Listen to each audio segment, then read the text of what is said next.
matériel implanté sur un sable renforcé.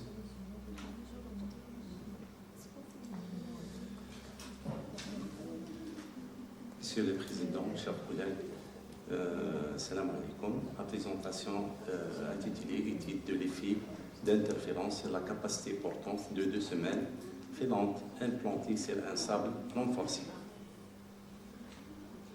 Le plan de ma présentation est structuré comme suit. Je commence par une introduction générale dans laquelle je cite la problématique et les objectifs. Ensuite, présentation des modèles TD, procédure de modélisation numérique, résultats et discussions, et je termine par la conclusion générale. Dans l'introduction générale, nous énonçons le problème de notre recherche. Durant la dernière décennie, le secteur de construction de bâtiments en Algérie est en constant développement. Les terrains destinés à la réalisation des projets sont réduits énormément. Donc, il est devenu impossible d'éviter de construire les bâtiments les uns près des autres. Ce genre de construction peut engendrer des interférences entre les fondations voisines. Ces interférences ont des effets sur la capacité portante des semelles soumises à des charges verticales. En effet, l'objectif de ce travail est d'étudier numériquement l'effet d'interférence de 2 fondations filantes construites sur un sable renforcé par du géogris. Enfin, déterminer les paramètres susceptibles d'avoir plus d'influence sur le facteur d'interférence EF et la capacité portante des sols de fondation renforcés par des géogris. Pour atteindre ce objectif, une simulation numérique a été menée en utilisant le code de calcul Plaxis 2D. Les calculs ont été effectués en faisant varier plusieurs paramètres tels que le nombre des couches de renforcement, l'espacement entre les axes des 2 semelles X et B, la distance entre la base de la fondation et la première nappe.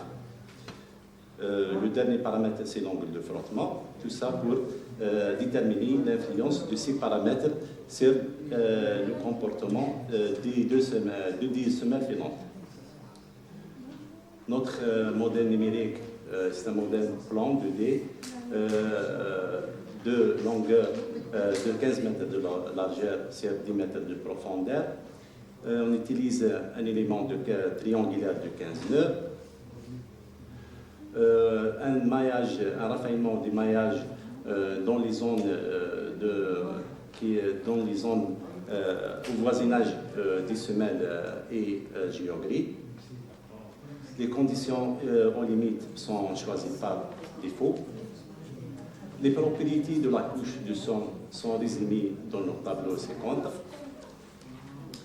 Résultats et discussion. Le premier paramètre étudié, c'est l'effet de renforcement. La figure présente la variation de facteurs d'interférence en fonction de X sur B pour différentes valeurs de N, c'est-à-dire dans le cas où les 2 semelles implantées sur un sol non renforcé et sur un sol renforcé avec une ou 2 nappes de géogris. On peut constater que le facteur d'interférence croît avec l'augmentation du nombre des couches de géogris N. Lorsque les semelles sont suffisamment éloignées l'une de l'autre, c'est-à-dire à partir d'une valeur de X sur B est égal à F, on remarque que l'effet d'interférence devient insignifiant, quel que soit le nombre de nappes de géogris utilisées dans le renforcement des sols. Ceci signifie que le renforcement du sol a un effet négligeable sur la capacité portante. Deuxième paramètre, c'est la distance entre la base de la fondation et la première nappe de géogris, c'est-à-dire la profondeur de la première nappe. Les 2 figures illustrent la variation aussi de facteurs d'interférence en fonction de X sur B pour différentes valeurs de E, et c'est la distance entre la base de la fondation et la première nappe de la géogris. Dans le cas où la nappe, on a une seule nappe, et le deuxième cas, n est égal 2. On peut constater que R et F, c'est-à-dire le facteur d'interférence, augmente à mesure que I sur B augmente. Par contre, lorsque X sur B varie entre 1,5 et 3, la valeur du facteur d'interférence diminue jusqu'à elle stabilise, cela quelle que soit la valeur de I sur B. Il est intéressant dans les deux figures de noter que le facteur d'efficacité, le facteur d'interférence d'efficacité maximum est atteint lorsque X sur B est égal à 1,5. On peut expliquer par le mécanisme de rupture, le son entre les semelles se comporte comme un système combiné et descend comme une seule unité par application de chargement. Le dernier paramètre, c'est l'angle de frottement.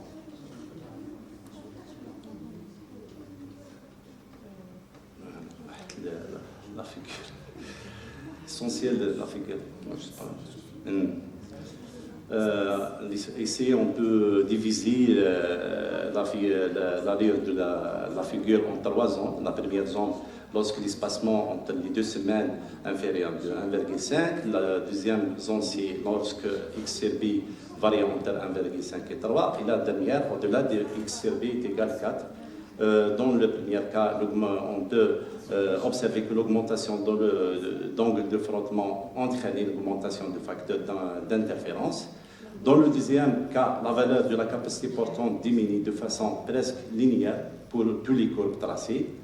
Au-delà de X est égal B, l'effet d'interférence défini. Ceci indique que chacune des semelles agit comme une semelle isolée et l'effet d'interférence sur la capacité portante est éliminé. Conclusion générale, les conclusions principales tirées de la présente étude sont: la capacité portante des semelles est significativement augmentée par le renforcement et sa position dans le massif sableux. Les semelles interférentes ont des facteurs d'interférence plus grands que les semelles éloignées. L'augmentation des facteurs d'interférence est proportionnelle à l'augmentation de l'angle de frottement interne. Le rapport d'espacement entre les semelles a un impact significatif sur le facteur d'interférence. Pour un rapport d'espacement supérieur normalement à 4, chacune des semelles agit comme une semelle isolée et l'effet d'interférence sur la capacité portante est éliminé. Merci pour votre attention. Merci, M. Azos, pour l'exposé. Donc, je donne la parole à l'assistance. S'il y a des questions.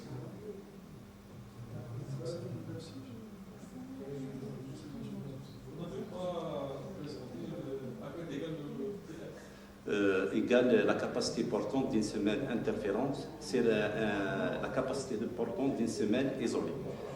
Le sol renforcé, c'est bien sûr c'est la capacité portante d'une semelle violente sur un sol renforcé. C'est une semelle non renforcée, isolée. Et dans le sol non renforcé, c'est la capacité portante interférente, c'est la capacité portante d'une semelle isolée. Cette étude, dans quel cadre vous avez fait cette étude? Non, c'est dans le cadre de master. Master PFE. Oui. Vous avez déjà soutenu le passé? Oui. Donc vous avez ici le côté simulation. C'est une simulation numérique. Praxis 2D. Vous n'êtes pas intéressé au modèle de lecture? Non. C'est très important, mais... Parce que le modèle de lecture nous donne des indications concernant l'interférence. Dans la littérature, soit l'expérimental, la littérature, Stuart est déjà présenté les 4 mécanismes de lecture des 2 semaines. C'est peut-être pas interférente, carré. Non, non, c'est une semelle férante. Les deux semaines. Ouais.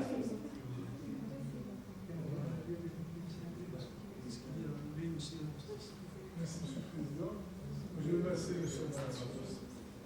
tout simplement, je voulais savoir comment, parce que je n'ai pas bien suivi, mais l'étendue des nappes. L'étendue des nappes, c'est ma fait l'article, je cite la longueur. La longueur, c'est 6 pieds. Au-delà, c'est 6 pieds, mais tu as influence.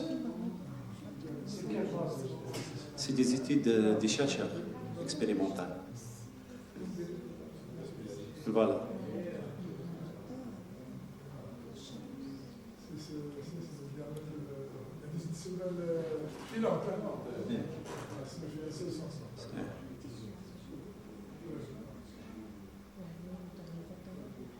Donc le problème d'adhérence ne se pose pas.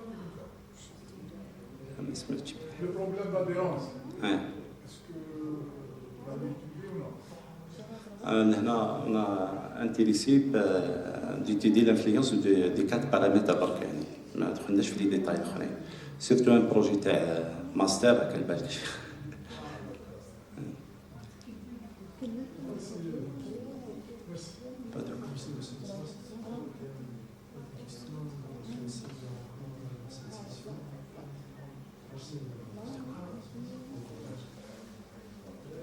كملنا la session.